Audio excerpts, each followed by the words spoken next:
France Inter. On passe à l'histoire du monde, Louise Baudet, et on part plein Est ce matin, en Pologne, où les camions ukrainiens sont bloqués à la frontière. Ce conflit dure depuis un mois et il en rappelle un autre. Est-ce que vous vous souvenez, Mathilde, du plombier polonais ? Oui. C'était en 2005. Bravo, référendum sur les traités constitutionnels européens. Le plombier polonais érigé en symbole du dumping social en Europe, ou comment recruter à moindre coût ailleurs dans l'Union. Eh bien, 20 ans plus tard, preuve que les Polonais sont pleinement européens, ils ont leurs camionneurs ukrainiens. Symbole eux aussi du dumping social auquel les transporteurs routiers polonais se disent confrontés depuis que Bruxelles a assoupli les règles douanières au bénéfice de l'Ukraine en guerre. L'Ukraine qui doit exporter ses marchandises par la route, faute de pouvoir le faire par la mer Noire, soumise au blocus russe. Alors cette concurrence des transporteurs ukrainiens, elle est déloyale, affirment les routiers polonais qui depuis un mois bloquent les postes frontières. Résultat, des files d'attente interminables de plusieurs dizaines de kilomètres, plus de 2000 camions en souffrance et des chauffeurs ukrainiens qui menacent de se mettre en grève de la faim. Mais pas de quoi arranger les relations diplomatiques entre les deux pays. Et oui, relations déjà refroidies par la guerre des céréales qui se joue en ce moment à l'ombre de la guerre en Ukraine. Cette concurrence des grains ukrainiens qui fait chuter les cours dans les pays limitrophes, elle a beaucoup pesé dans les urnes le 15 octobre dernier en Pologne.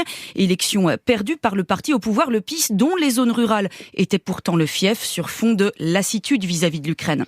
Depuis bientôt 2 ans, la Pologne a accueilli à bras ouverts les Ukrainiens fuyant la guerre. Près d'1 million d'entre eux sont restés, profitant d'un accès facilité au logement, au marché du travail, à l'éducation et aux soins.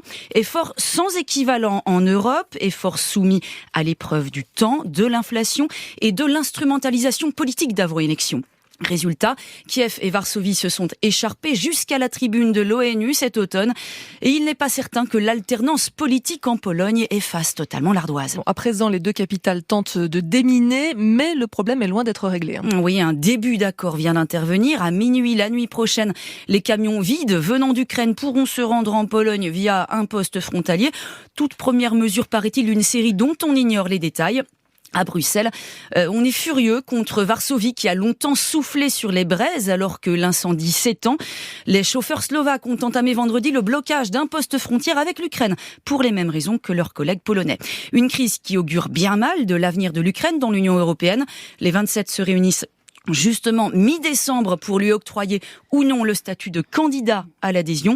L'Ukraine et ses près de 44 millions d'habitants, un géant agricole qui, s'il intègre l'Union européenne, bouleversera la politique agricole commune et la répartition des fonds de cohésion. Un peu comme la Pologne qui, il y a 20 ans, entrait tout juste dans le club, la clé de 12 dans sa sacoche et le dumping social en bandoulière. Louise Baudet pour l'histoire du monde. Vous êtes journaliste à la rédaction internationale de Radio France.